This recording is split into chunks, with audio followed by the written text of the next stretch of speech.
The Foreign and Military Intelligence Book 1, Final Report of the Select Committee to Study Governmental Operations with Respect to Intelligence Activities, United States Senate, 94th Congress, Second Session, Report number 94-755, April 26, 1976, page 49 states, this directive empowered the Secretary of State to coordinate overseas information activities designed to counter communism. A top-secret annex to NSC-4, which was NSC-4 Alpha, or 4A, for those of you who are confused by military terms, instructed the Director of Central Intelligence to undertake covert psychological activities in pursuit of the aims set forth in NSC-4, and secretly was to run a psychological operation against the American public to hide the presence of UFOs and aliens. The initial authority given the CIA for covert operations under NSC-4A did not establish formal procedures for either coordinating or approving these operations. How many of you understand what I just said to you? Not too many. Let me explain it. What this means, the initial authority given the CIA for covert operations under NSC-4 Alpha did not establish formal procedures for either coordinating or approving these operations. That means they had to answer to no one. It means go do what you gotta do. Don't bring any dirt back here, because we don't want to see it. Just get the job done. Don't ask anybody. Don't report to anybody. That's exactly what it means. It simply directed the DCI, which is the Director of Central Intelligence, to undertake covert actions and to ensure, through liaison with state and defense, that the resulting operations were consistent with American policy. The only guideline was that it was consistent with American policy.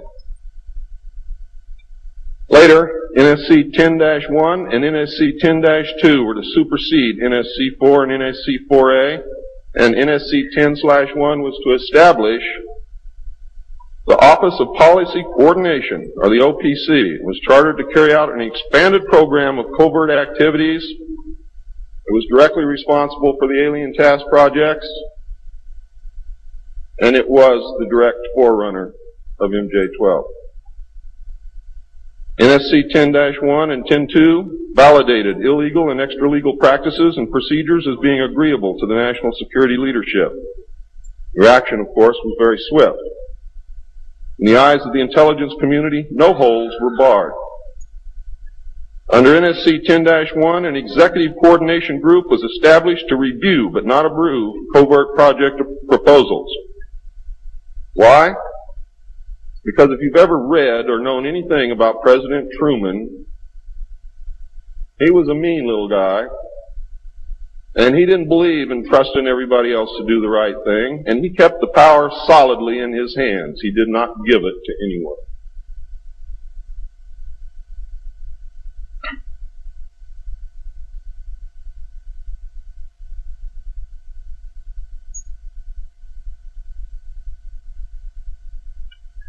The ECG was secretly tasked to coordinate the alien projects. NSC-10/1 and 2 were interpreted to mean that no one at the top wanted to know about anything until it was over and successful.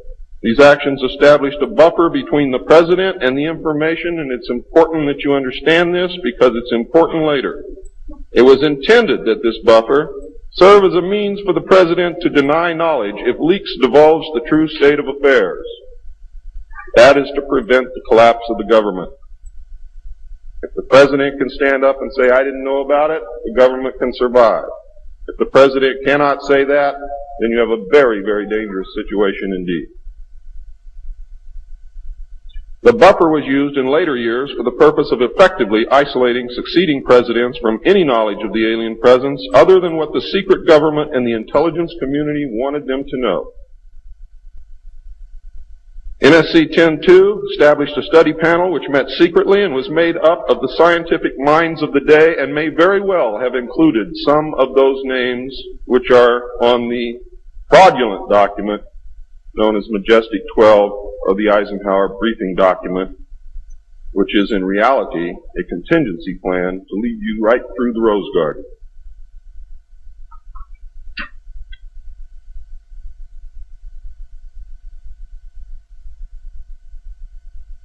The study panel was not called MJ-12. In fact, the study panel was never called MJ-12. Another NSC memo, NSC 10/5, further outlined the duties of the study panel. These NSC memos and secret executive orders set the stage for the creation of MJ-12 only 4 years later.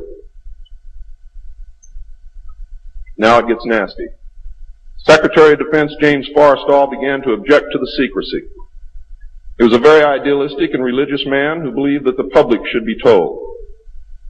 When he began to talk to leaders of the opposition party and leaders of the Congress about the alien problem, he was asked, which is a polite way of saying you're fired, to resign by Truman. He expressed his fears to many people and rightfully believed that he was being watched and that his life was threatened.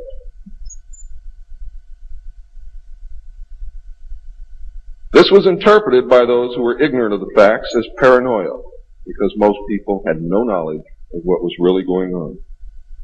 Forrestal later was said to have suffered a mental breakdown and was admitted, they say, actually, he was committed to Bethesda Naval Hospital against his will.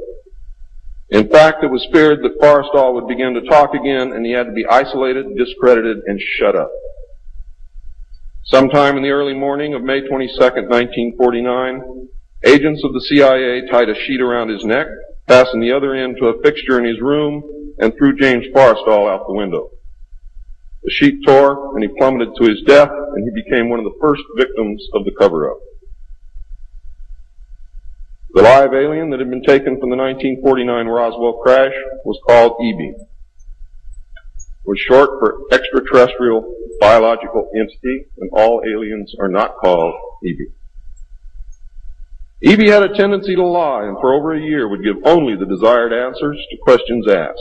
Those questions which would have resulted in an undesirable answer went unanswered.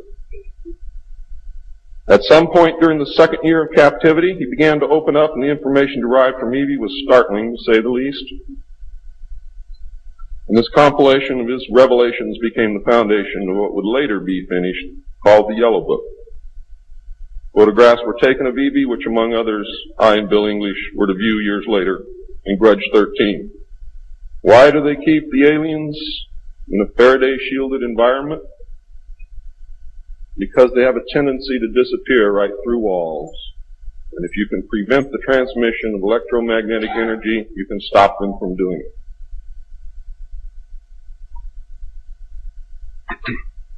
In late 1951, EB became ill.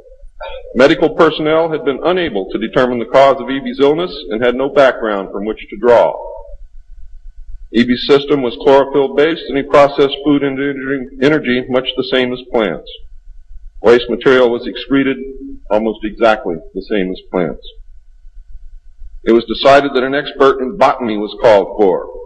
A botanist, Dr. Guillermo Mendoza, was brought in to try and help him recover. Those of you who have been looking for him on medical lists will not find him there. He was a PhD in botany. Dr. Mendoza worked to save EB until mid-1952 when EB died. Dr. Mendoza eventually, according to the information that I read, became the expert on at least this type alien biology. In a futile attempt to save EB and to try and gain favor with this technological superior alien race, the United States began broadcasting a call for help early in 1952 into the vast regions of space. If you know they're better than you, and if you know they can lick you, you better try and be friends with them, and that's what this effort was all about. The call went unanswered, but the project continued as an effort of good faith. President Truman created the super-secret National Security Agency by secret executive order on November 4th, 1952, and until recent years, there wasn't 1 in 50,000 people in the United States who even knew it existed. Its primary purpose was to decipher the alien communications and language and establish a dialogue with the aliens. This most urgent task was a continuation of the earlier effort and was codenamed Sigma.